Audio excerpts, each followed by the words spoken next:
ये कहानी पूरी तरह से काल्पनिक है। इसका वास्तविक घटनाओं, व्यक्तियों या स्थानों से कोई संबंध नहीं है। हमारा उद्देश्य किसी भी प्रकार का अंधविश्वास फैलाना नहीं है। ये सामग्री केवल मनोरंजन के उद्देश्य से प्रस्तुत की गई है। कृपया विवेक से देखें। क्या आपने कभी सोचा है कि एक पुरानी गुड़िया किसी की जिंदगी तबाह कर सकती है? क्या आपने कभी सुना है कि किसी बंद कमरे से बच्चों की चीखें आती हों, जबकि वहां कोई हो ही ना?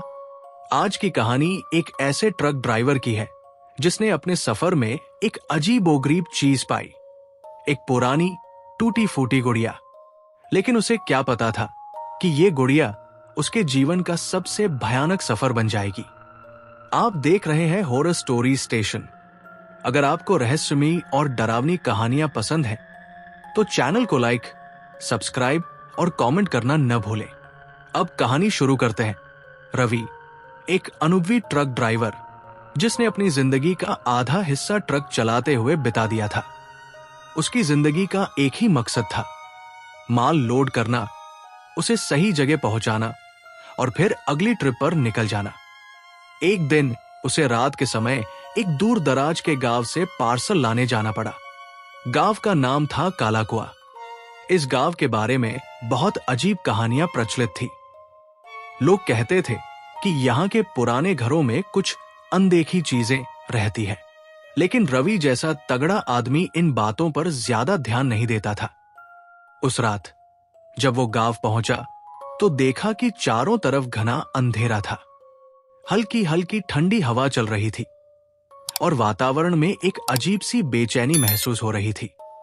रवि को गांव के अंदर एक पुराना टूटा फूटा हवेली जैसा मकान दिखा, जो शायद छोड़ दिया गया था। लेकिन उसे सबसे ज्यादा अजीब वह चीज लगी जो उस मकान के बाहर पड़ी थी। एक पुरानी मटमैली गुड़िया। गुड़िया की आंखें टूटी हुई थी, उसके गालों पर दरारें थी और उसके कपड़े गंदे और फटे हुए थे। पर सबसे डरावनी बात यह थी कि गुड़िया के चेहरे पर एक अजीब सी मुस्कान थी, जो किसी तरह की चेतावनी जैसी लग रही थी। रवि ने हंसते हुए कहा, बच्चों के खिलौने भी कितना डरावना दिख सकते हैं। और फिर उसने उस गुड़िया को उठाकर ट्रक के डैशबोर्ड पर रख दिया। उसे क्या पता था कि यह गुड़िया उसके जीवन की सबसे बड़ी गलती बन जाएगी। जैसे ही रवि ट्रक लेकर गांव से बाहर निकला, अजीब चीजें होने लगी। सबसे पहले उसे लगा कि ट्रक का वजन बढ़ गया है। सड़क सुनसान थी। फिर भी उसे ऐसा महसूस हो रहा था जैसे पीछे कोई बैठा हो। तभी अचानक ट्रक में रखे पुराने रेडियो ने खुद ही बजना शुरू कर दिया। उसमें से एक धीमी फुसफुसाती हुई आवाज आ रही थी, मुझे वापस छोड़ दो, मुझे वापस छोड़ दो। रवि ने रेडियो बंद कर दिया। लेकिन कुछ ही सेकंड बाद पीछे से किसी बच्चे के हंसने की आवाज आई। वो चौंक कर पीछे देखने लगा, लेकिन ट्रक में कोई नहीं था। उसका दिल अब तेजी से धड़कने लगा था। अचानक उसकी नजर डैशबोर्ड पर रखी उस गुड़िया पर पड़ी। कुछ देर पहले जो गुड़िया अपने स्थान पर सीधी बैठी थी, अब वो झुकी हुई थी, जैसे किसी ने उसे हिलाया हो। रवि को पहली बार महसूस हुआ कि कुछ बहुत गलत हो रहा है। रवि ने सोचा कि ये सब उसका वहम है। उसने अपनी नजरें सड़क पर टिका ली। लेकिन तभी उसे एहसास हुआ कि ट्रक की हेडलाइट्स अपने आप ऑन और ऑफ हो रही है। कुछ ही देर में सड़क के किनारे से एक परछाई दौड़ती हुई दिखाई दी। वो एक छोटी बच्ची की परछाई थी। रवि ने झटके से ब्रेक मारे, लेकिन जब उसने ध्यान से देखा तो वहां कुछ भी नहीं था। उसे पसीना आने लगा। उसने सोचा कि शायद उसे नींद आ रही है, इसलिए वो पास के एक ढाबे पर ट्रक रोककर चाय पीने लगा। चाय वाले ने पूछा, भाई, तेरा चेहरा क्यों उड़ा हुआ लग रहा है? रवि ने घबराते हुए कहा, यार, मुझे अजीब सी आवाजें सुनाई दे रही हैं। लगता है कोई बच्चा हंस रहा था मेरे ट्रक में। ढाबे का मालिक एक पल के लिए चुप हो गया। फिर उसने धीरे से पूछा, तू कहीं काला कुआ गांव से तो नहीं आ रहा? रवि ने चौंक कर उसकी तरफ देखा।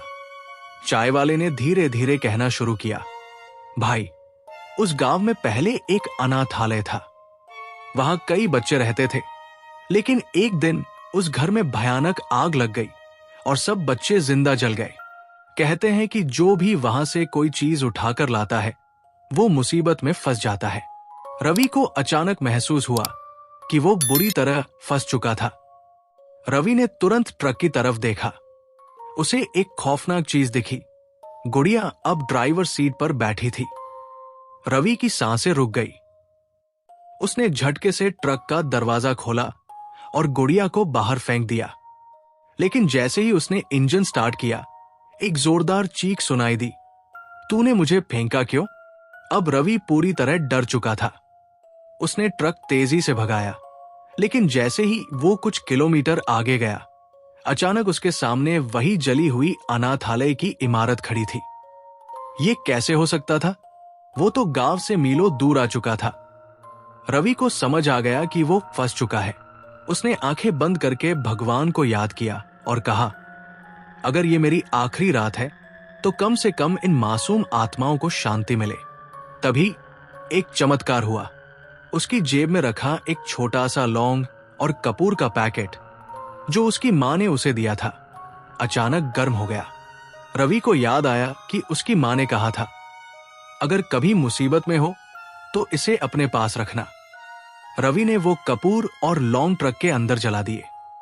एक तेज रोशनी फैली और अचानक सभी आवाजें शांत हो गई। गुड़िया अब गायब थी। सड़क साफ थी और वो दोबारा कभी उस गांव की तरफ नहीं गया। कहते हैं कि कुछ चीजें छोड़ देनी चाहिए, उन्हें छेड़ना नहीं चाहिए। रवि की गलती थी कि उसने वो गुड़िया उठा ली, लेकिन उसके अंदर की भलाई और उसकी मां का आशीर्वाद उसकी रक्षा कर गया। अगर आपको यह कहानी पसंद आई हो तो हॉरर स्टोरी स्टेशन को लाइक, सब्सक्राइब और कमेंट करना न भूलें। अगली बार फिर मिलेंगे एक नई डरावनी कहानी के साथ।